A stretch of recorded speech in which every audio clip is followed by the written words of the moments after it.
Valmiki Ramayana, Balakanda, Sarga 6. Here, King Dashrath is described, his conduct and prosperity of Ayodhya's inhabitants, and the city's horses, elephants, warriors, and defenses are also described. Shloka 1. In that city of Ayodhya lived King Dashrath, who knew the Vedas and gathered everything useful for governing his kingdom. He was far-sighted, immensely glorious, and beloved by the people of both the city and the countryside. Shloka 2. He was an unrivaled chariot warrior of the Ishwaku dynasty, a performer of sacrifices devoted to the righteousness, and master of his senses. He was a royal sage, comparable to a great seer, and was renowned throughout the three worlds. Shloka 3. He was powerful, had subdued his enemies, possessed many allies, and had conquered his senses. In wealth and accumulated resources, he was comparable to Indra and Kuber. Shloka 5. Just as the exceedingly glorious Manu was the protector of the world, so King Dashrath protected his people. Shloka 5. The king was true to his promises and properly pursued the three aims of life: righteousness, prosperity, and legitimate enjoyment. Under his protection, that excellent city was guarded like Amravati under Indra. Shloka 6. In that foremost city, the people were joyful, righteous, and widely learned.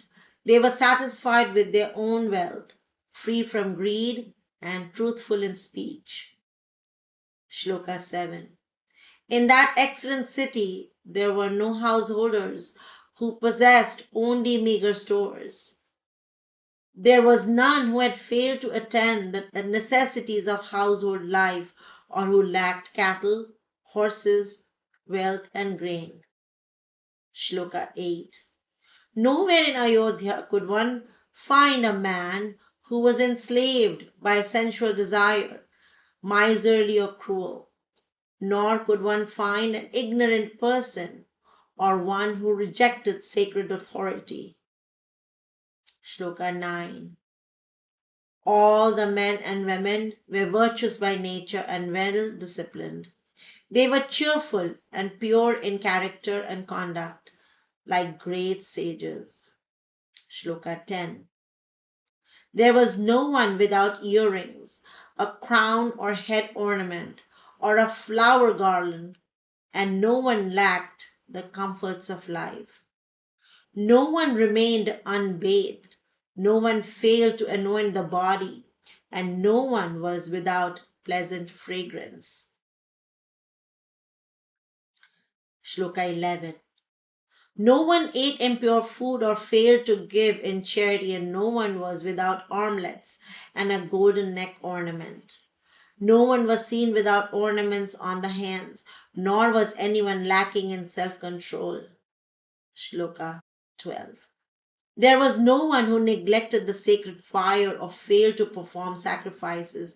No one was petty-minded or a thief. No one in Ayodhya was immoral or born from an unlawful mixture of social classes. Shloka 13. The Brahmanas were constantly devoted to their proper duties and had mastered their senses. They were inclined towards charity and study and were restrained in accepting gifts. Shloka 14. There was no unbeliever, no liar, and no one lacking expensive sacred learning. No one was envious, incapable, or uneducated. Shloka 15. There was no one who had not mastered the six auxiliary disciplines of the Veda, no one without religious vows, and no one who failed to give generously. No one was destitute, mentally distracted, or afflicted. Shloka 16. No man or woman in Ayodhya was devoid of prosperity or unattractive in appearance. nor could anyone be found who was not devoted to the king. Shloka 17. Members of all four social orders worshipped the gods and honored the guests. They were grateful, generous, courageous, and endowed with valor.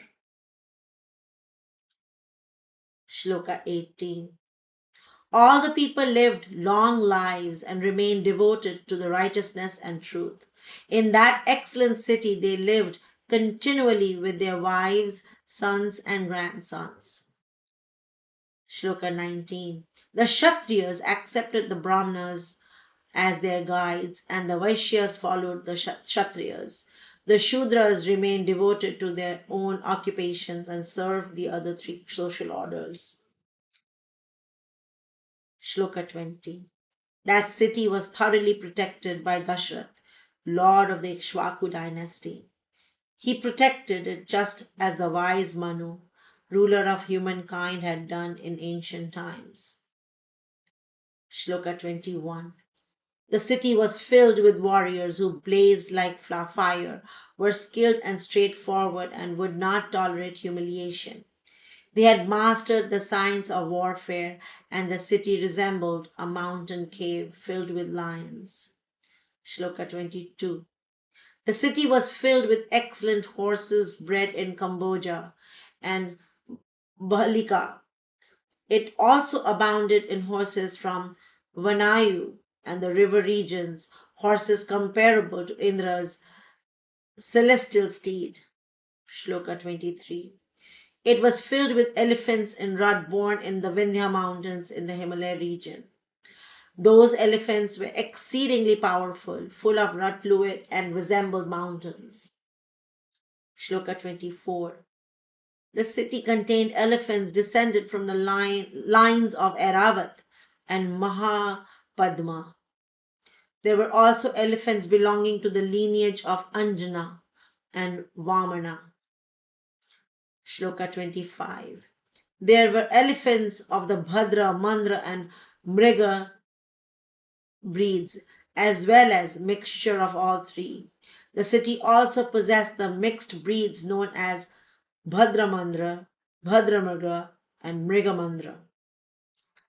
Shloka 26.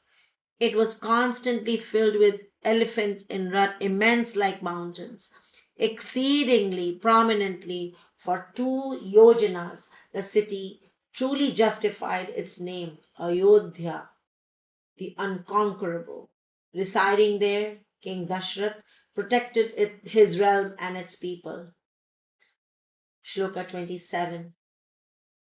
The great and the glorious King Dashrath ruled that city. Having subdued his enemies, he governed it just as the moon presides over the stars.